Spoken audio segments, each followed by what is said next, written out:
bekerja keras untuk itu. Saya bukan orang yang setengah-setengah, saya akan bekerja keras, dan untuk bekerja keras saya kemarin di-challenge sama Bapak Presiden, bisa nggak sehari 12 titik? Saya bilang, Pak, saya akan buktikan, mungkin lebih dari itu. Artinya sudah dikomunikasikan dengan Bapak Presiden ataupun dengan Presiden terpilih? Jadi saya dalam setiap tindakan tidak pernah mengambil tindakan itu tanpa basic yang proper, karena saya sangat memahami peraturan perundang-undangan dari dulu kala. Ketika saya ada sinyal dari partai, dari Ibu Mega untuk diberikan amanah di DKI Jakarta ini, ada 2 orang yang saya langsung kontak dan konsultasikan. Yang pertama kepada istri saya, Hani Pramono. Tentunya saya harus minta izin, karena dia udah menyiapkan mau berangkat, kebetulan sahabat saya mau menikah di Itali, anaknya sahabat saya. Tiket udah dibeli, hotel udah dipesan, hari ini harus berangkat, harus dibatalkan. Itu kejadian 4 hari yang lalu. Saya minta izin istri saya, awalnya istri saya ngapain, itu yang mendasar. Tapi begitu akhirnya saya jelaskan bahwa saya memang kalau diamanahkan untuk bekerja, saya tidak pernah menolak. Yang kedua tentunya kepada Bapak Presiden. Saya berkonsultasi, saya datang langsung dan saya juga telepon langsung. Dan ketika saya berkomunikasi duduk berdua sama beliau setelah beliau pulang dari Lampung, beliau tertawa terbahak-bahak. Beliau bilang begini, Mas maju. Mas maju gitu. Karena kalau berdua memang kadang-kadang beliau memanggil Mas. Mas maju. Ini tidak semua orang yang diberikan amanah seperti itu. Pak, saya minta izin, Bapak izinkan. Saya izinkan, Mas harus maju. Jadi inilah yang saya komunikasikan, dan terus terang teman-teman media pasti tahu saya sama semua menteri juga berhubungan sangat baik.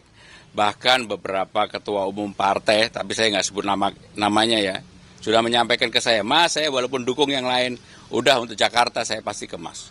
Gitu. Dari Mas Prabowo kemudian dimandatkan untuk maju, tahunya kapan Mas? Maksudnya dipastikan maju?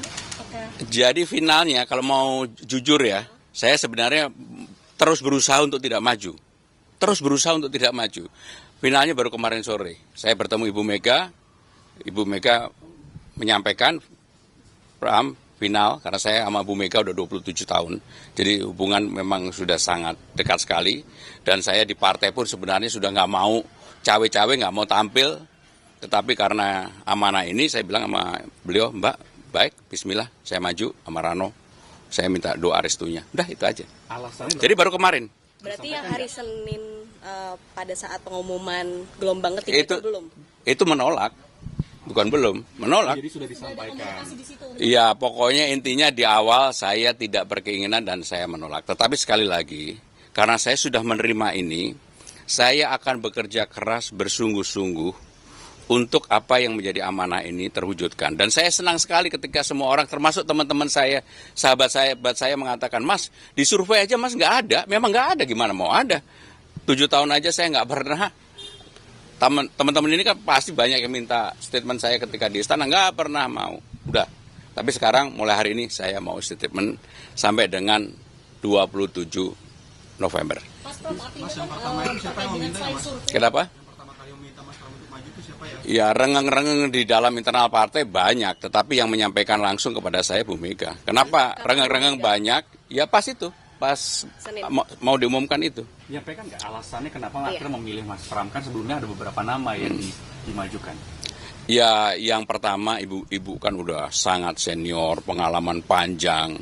Untuk maju di DKI ini kan juga nggak gampang. Orang mengatakan bahwa saya akan turun gunung. Ini bukan turun gunung, ini malah naik gunung, mendaki terjal. Kalau di elit saya yakin orang kenal saya, di elit. Tapi di bawah, karena saya nggak pernah turun.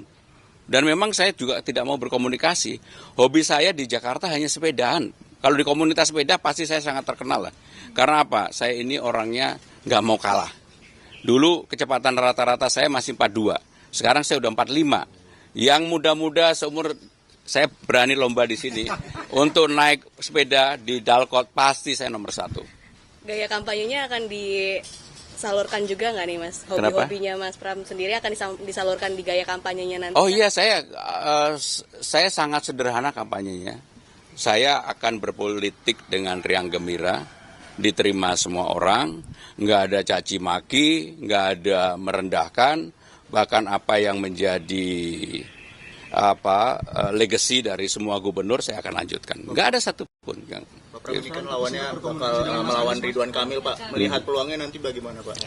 Ya kalau udah mau maju ya tarung, bahwa dia didukung oleh semuanya, saya sendirian nggak apa-apa. Saya berkoalisi sama siapa? Sama rakyat aja. Gitu. Mas Pram, sempat berkomunikasi dengan Mas Anies, Pak? Sempat. Apa yang disampaikan? Ya secara jujur saya hari Minggu atau hari Sabtu saya nelpon Mas Anies. Yang nyambungin sebenarnya Ketua DPD. Saya bilang ke Mas Anies, Mas bismillah mudah-mudahan kita cocok. Saya sampaikan ke beliau. Karena dalam artian? Ya cocok dengan kita, kan beliau datang ke DPD PDI Perjuangan. Boleh tanya sama Mas Anies.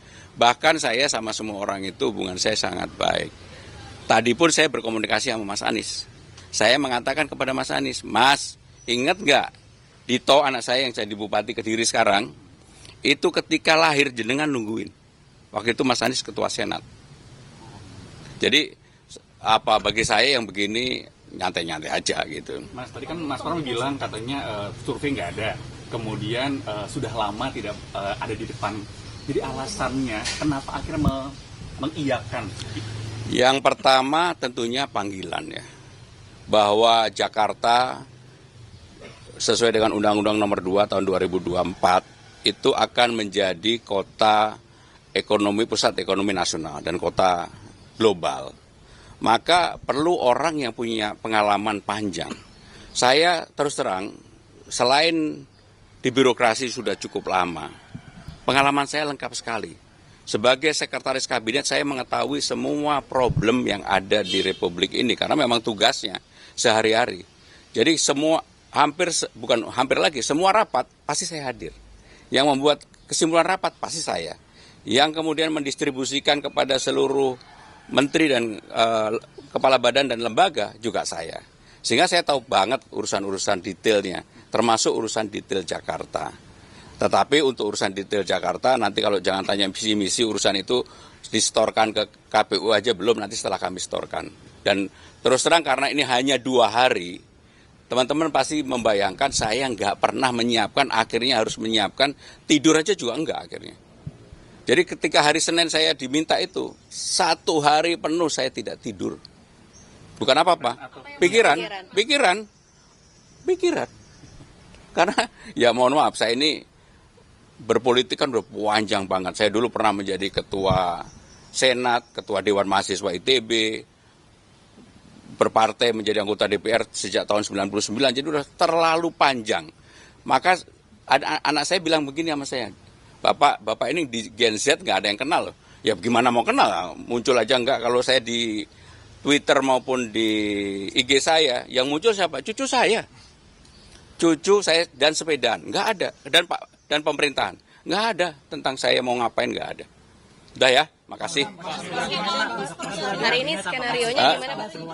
2 ya, apa? Posisi di kabinet apakah nanti akan cuti atau keluar? Sesuai dengan undang-undang sudah diatur bahwa yang namanya pejabat negara ketika mulai melakukan kampanye pilihannya 2. Apakah dia cuti, apakah dia mengundurkan diri. Dan ini sudah saya sampaikan kepada Bapak Presiden dan Pak Mensesnek. Mengenai apanya nanti ini kan masih tanggal 27 ya? Bukan, September baru ditetapkan. Saya akan bekerja seperti biasa, tetapi saya akan menggunakan waktu saya juga untuk mulai keliling tidak berkampanye, memperkenalkan diri, door to door, dari hati ke hati. Hari ini dengan Mas Rano sudah ada komunikasi Mas? Lo tadi malam ke sini? Skenario hari ini Pak. Skenario hari ini. Sebelumnya Mas Anies sempat ingin dicalonkan oleh PDIP, Mas. Iya tanya Mas Anies, no. Kan di situ nanyanya telepon, saya jawab telepon, iya ada telepon. Tadi Mas Pram menyertakan bahwa mudah-mudahan kita cocok. Ya karena dia ke DPD PDI Perjuangan. Mas Pram, kok boleh dijelasin dikit nggak soal pakaian yang dipakai hari ini? Iya, sama skenario hari ini Mas. Jadi saya memakai pakaian Jakarta, dominannya adalah Betawi. Nanti juga saya pakai kopiah. Kenapa saya pakai pakaian ini? Karena ini Jakarta. Walaupun saya orang dilahirkan di Kediri, orang tua saya orang Jogja, saya besar di Kediri sampai SMA, kuliah di ITB dan seterusnya. Tetapi saya memberikan apresiasi penghargaan bahwa saya berpakaian seperti ini ingin menunjukkan saya akan mengetuk pintu untuk semua hati yang ada di Jakarta bahwa saya mudah-mudahan diberikan mandat restu untuk bisa berkontribusi di Jakarta ini.